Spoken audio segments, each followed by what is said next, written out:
Okay, so we are having a final little sell off here for this correction that we started way back on the FOMC date.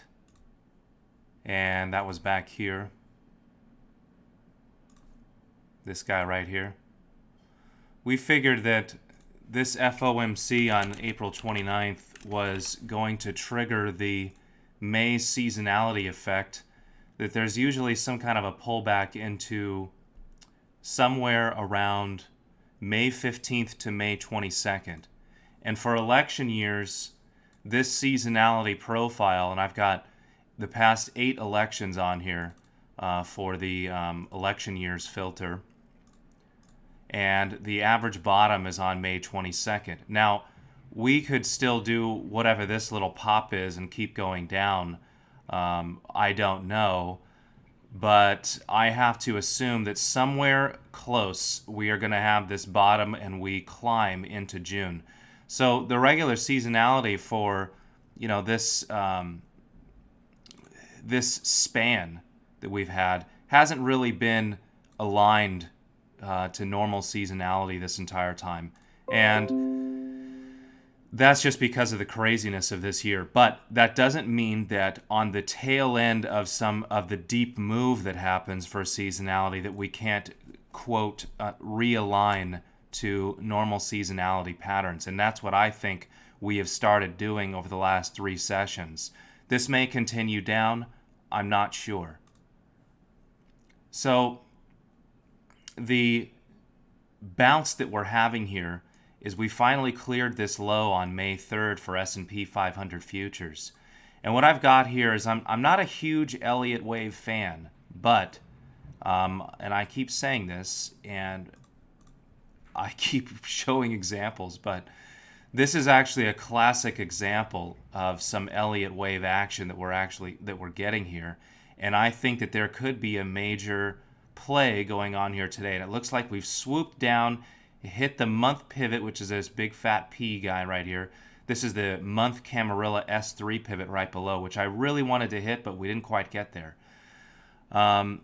So if we look at this correction, this is a standard little Elliott wave, impulse wave, and it's so good that embedded inside of it, which you actually have to have as one of the requirements, is another impulse or diagonal on the 5th wave. I'm not going to do the other wave breakdowns for wave 1 and 3, but this shows that there was a 5th wave inside here. So this is a 5 of a 5.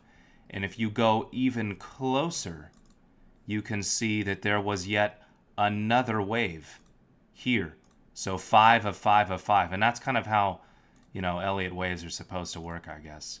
That they have multiple waves, and it's all fractal so that you can go down on any time frame and see that. So now you have wave 5 of 5 of 5. And that's why this was such an ideal short in this area when we saw it. And we saw that the April FOMC was probably going to be the trigger for major players to take profit. And the most important day after a FOMC day is actually the day after, and we had immediate selling the day after. Now, you can't just expect to sell through the first day and just keep going. So what we had was the first initial move down, this guy here, this first initial move,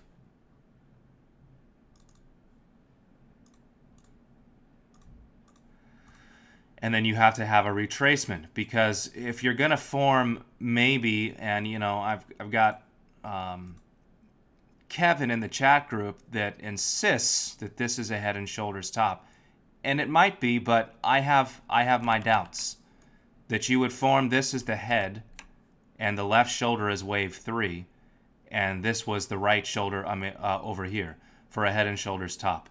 It looks kind of like it could be that way, but I have my doubts, because I actually think that this was one of those instances where some people think that head and shoulders can be continuation patterns, but I don't, in reality, what that actually means when they say a continuation pattern is an instance like this, where you have the left shoulder was actually a wave 3 of an impulse, and then the correction wave that comes in that forms one of these ABC corrections is actually forming the right shoulder.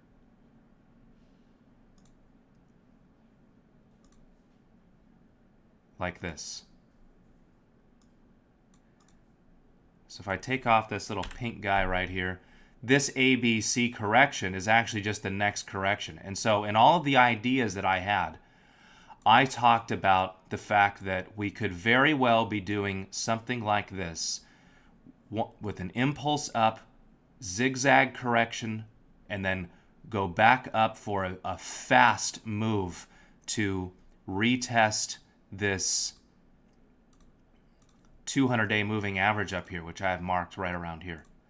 So this 200-day moving average, which is at about 3,000 right now, would be the next step higher. And this could be an immediate fast impulse wave.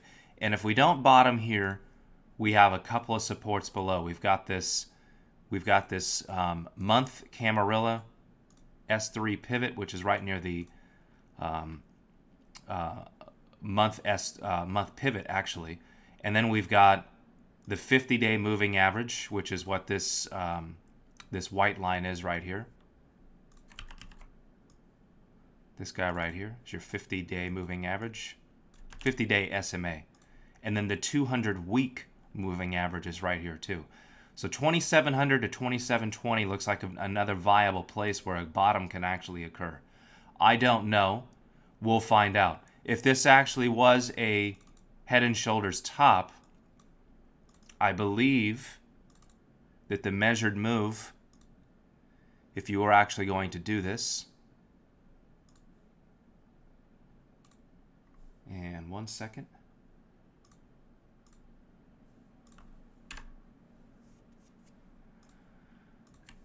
Another viable place where a bottom can actually occur.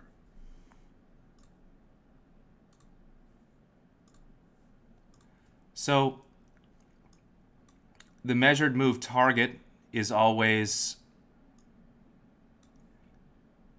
50% of the height,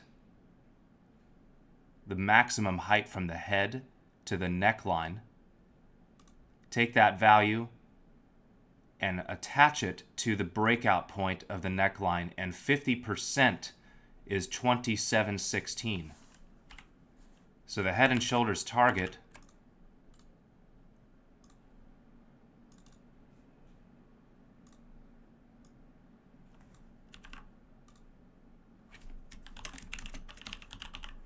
would be right there.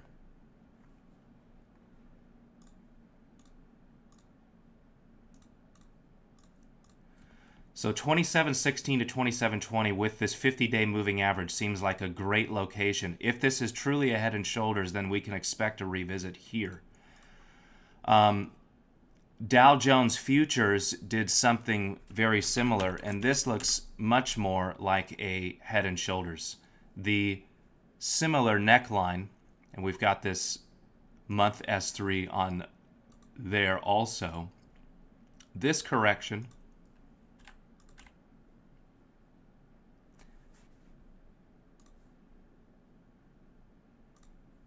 if you're actually finding the measured move target for this guy, it's somewhere around this 50% mark, 22,690.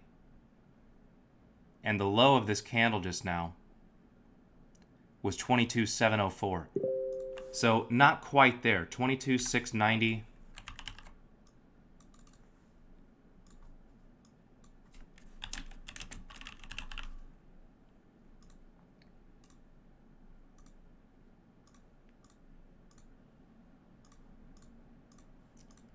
Almost got there.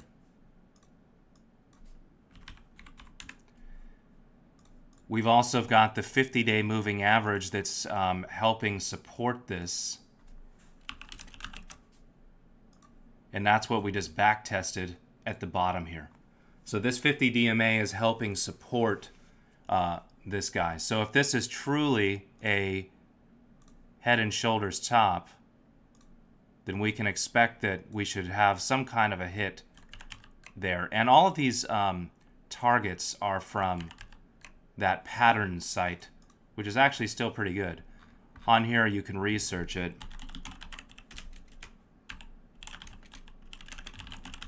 Just type something in, head and shoulders tops, and it'll explain to you how to get to these price targets. Percentage meaning price targets actually 51%, and I'm rounding. I'm rounding to 50%. So that's that. Now, if we go back to ES here, oops. One of the things that I wanted to show was the fact that when you're doing a standard ABC correction, one of the better ones, and again, I'm going to have to reference Elliott wave theory here, the final leg down is an impulse wave. Either it's even if it's a flat wave or a zigzag wave, that means that both the first wave down had to be some kind of an impulse, and then the last wave down had to be an impulse or a diagonal.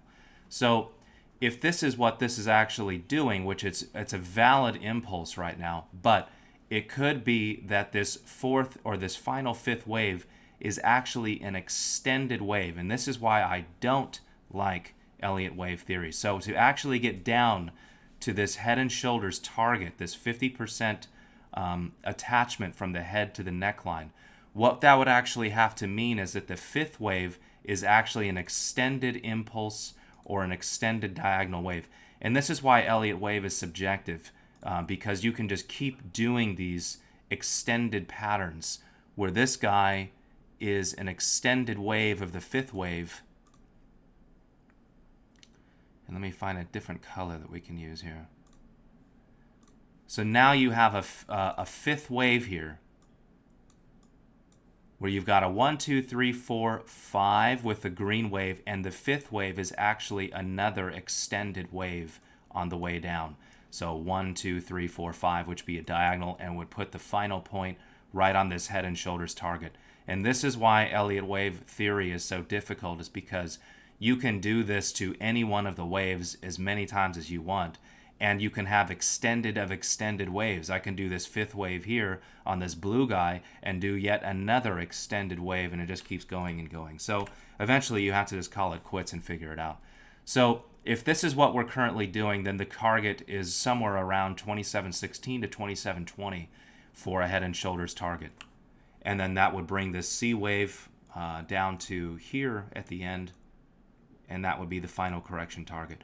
Also, what I have placed on here are the AB equals CD targets, and that's when you take the extension of the first X to A, and then you add it to the B.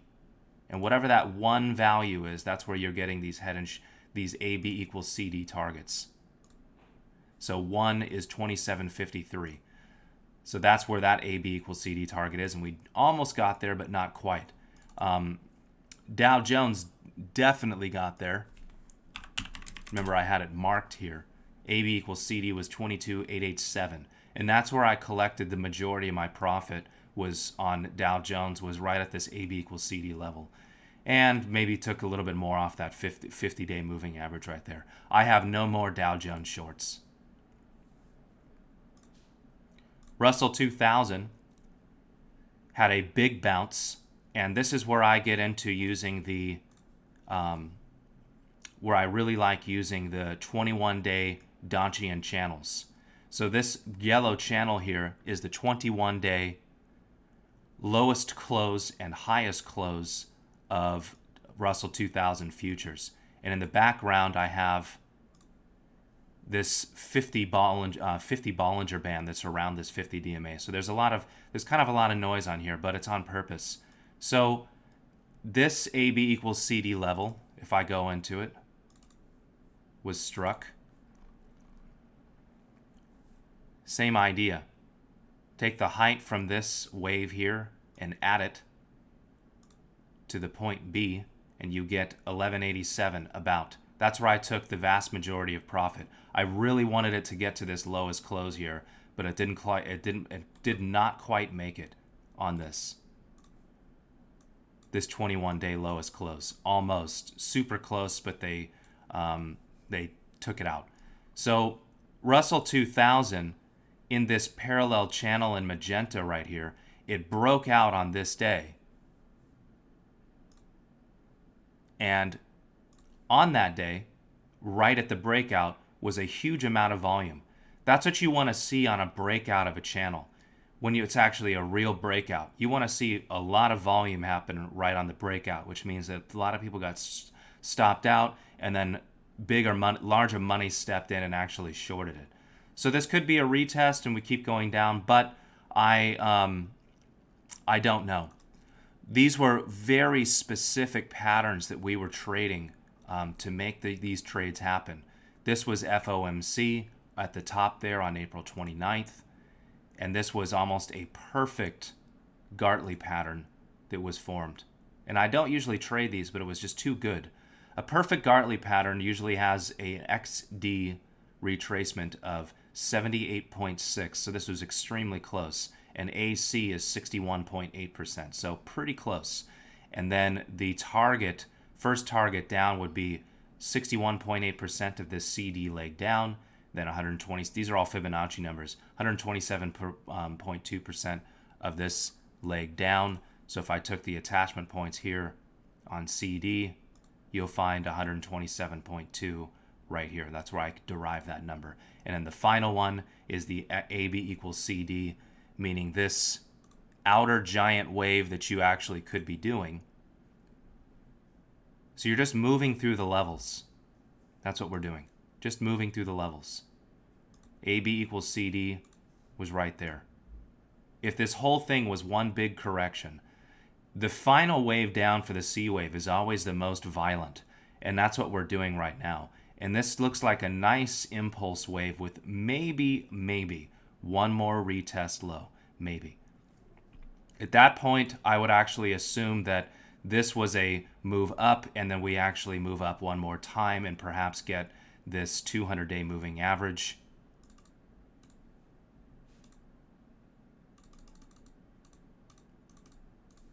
And go back. And then finally move up to attack this 50-day Bollinger Band level up here. And at that point, I actually think that becomes very bearish. And if this happens up to this 61.8% retracement level from the top here, take this off.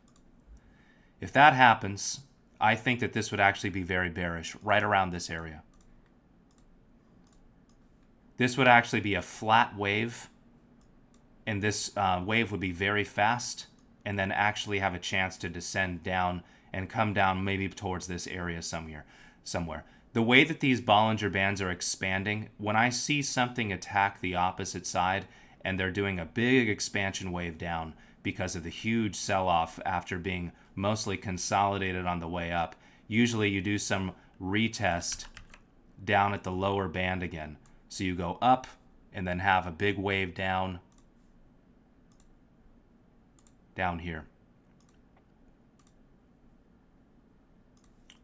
So that could be something to think about. And maybe this actually happens to be right here when we go up here and then. And this would generate probably a large bearish divergence compared to this area right here.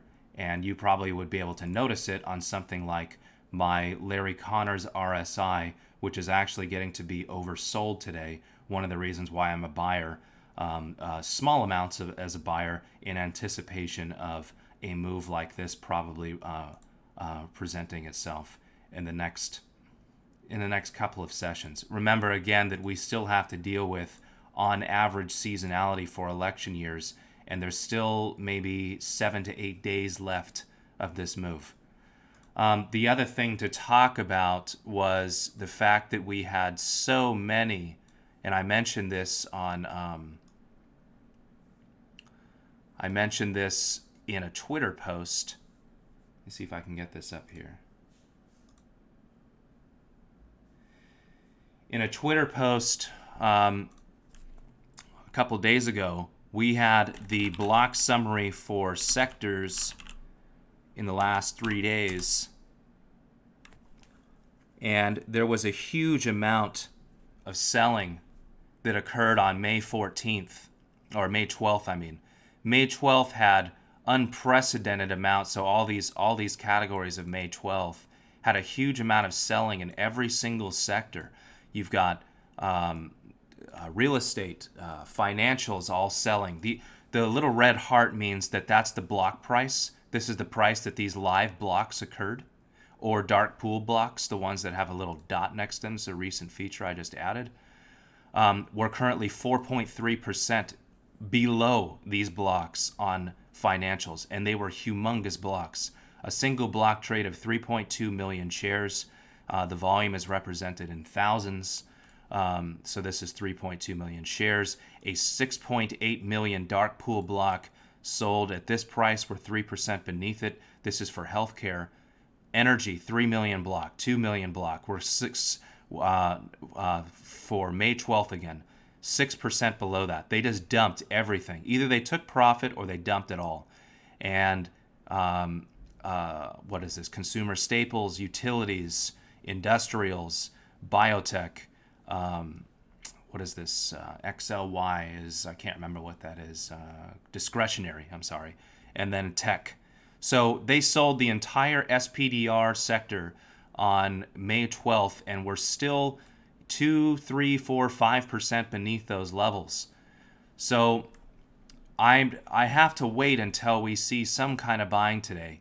And the block summary for the index futures is something like, we're not really, well, we did get some in Q at the bottom. It looks like QQQ had a 1.5 million block at the bottom somewhere. I'm not sure where that happened at. These are converted values from QQQ. I'm converting them to NASDAQ futures just for reference. So somewhere around the bottom today, we had some kind of a block. So that could either be profit taking for shorts that were initiated 2 days ago, or it could be initiation. Not sure.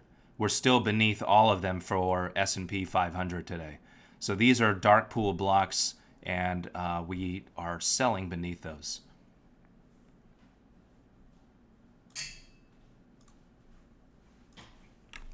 So expectation in the next couple of days, let's watch these Larry Connors levels that we've got and make sure that we don't get ahead of ourselves for the expectations of further dropping in the markets, because this could very well be an impulse to a correction to finally, let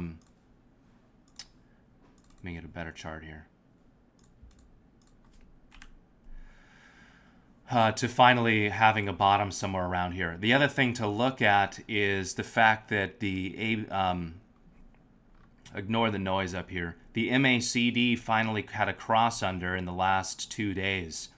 So this could only be temporary and then swoop right back up, which is what my expectation is. We need to create some bearish divergences on this indicator, and it could go up one more time and maybe not make a new high compared back to here. But this bullish momentum needs to be unwound. This is a huge amount of bullish momentum. It needs to be unwound, and it's not going to happen in one move down, straight down. It's going to take a couple of maybe even lower highs in the markets to make that happen. Another thing to look at is VIX spot had a weekly Larry Connors big move here. This is a tiny bullish divergence on Larry Connors, and I like these little jagged tiny bullish divergences. They usually present very good buying opportunities and selling opportunities on the opposite. This is kind of an inverse head and shoulder pattern here on Larry Connors RSI, and had a big move up for 3 days, and we're getting to be overbought here on the daily chart. Another reason why I can't consider staying short stocks with this happening. This is unsustainable to me, and it's going to require a pullback. Maybe tomorrow, maybe Monday, not sure if they want to carry this shorting all the way into the market close on Friday and then have another turnaround Tuesday. I am not sure. We're going to find out, and and this is just stuff to think about. All the different probabilities of what could happen today is stuff to think about. Seasonality on Dow Jones futures for election years, particularly. I'm looking at election years on purpose because election years show a bottom for the average profile in May. That is not what we're going to do this year because the bottom is way down here on March 23rd, and we're just not going to make that in 8 days. It's just not possible. So these are the things that I'm looking at, and these are my assumptions. And one last thing is to look at these when we're looking at these patterns. And remember, we had almost perfect Gartley patterns presenting a top that were shortable with a high level of accuracy. So these patterns, when they actually present themselves, you have to take it because usually they're 5-to-1 or 10-to-1 trades. You could have easily put your sell order here. This is the September 2018 high. This is for the high for 2018. And put a sell limit here and then just place your buy stop here to get out of the trade up at that high right here at the March 6th gap that was near the high at 29.65. So you had maybe a 24, 25 point stop loss, and your target at the minimum was somewhere around 2,800, and then a maximum target around 2,750. So that was a very good trade to take. But if you would notice that we're just moving through patterns here. So Elliott waves, if you really want to subscribe to it, are very similar to dealing with patterns of inner patterns and then finally an outer pattern. We're just moving through the time frames here. We're moving through the levels. So this inner pattern is actually forming an outer pattern. Maybe this is the bottom. I don't know.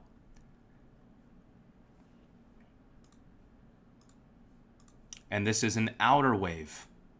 And it's consisted of these inner guys here that you're actually you're actually figuring out all of the possible locations where a bottom can occur. So this inner Gartley pattern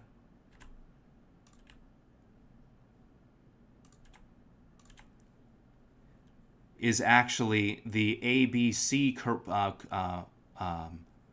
portion of this outer pattern that you're actually creating another pattern on the outside. And this just keeps going. And so the normal condition would be for something like, we go up after this to maybe this 200-day moving average, which would be right around here somewhere for this 200 DMA, and the 50 weekly moving average, which are kind of on top of each other. So that would be the next target for a pattern like this.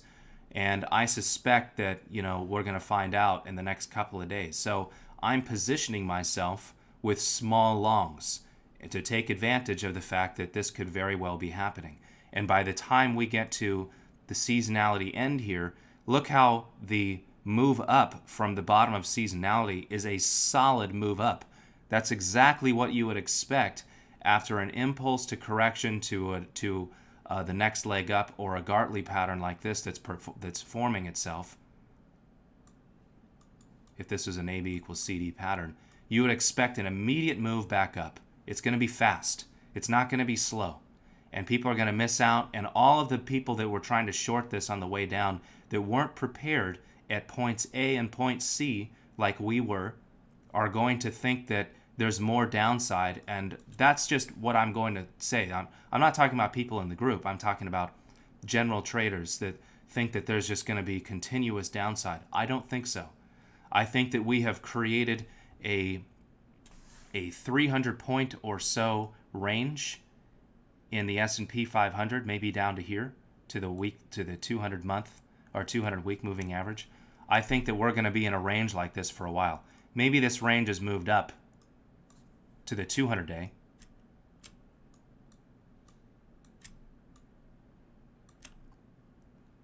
And this is our new range. Somewhere around here, between the 200-day moving average and the bottom of this point right here, 300-point range. This is where I think, in my personal opinion, where we're going to live until October, until the election. I don't think that we keep climbing higher. I think that the volatility will slowly dry out and the stocks will have no choice but to revert to, not making 1% moves every day. Okay, that's all I got. Good luck.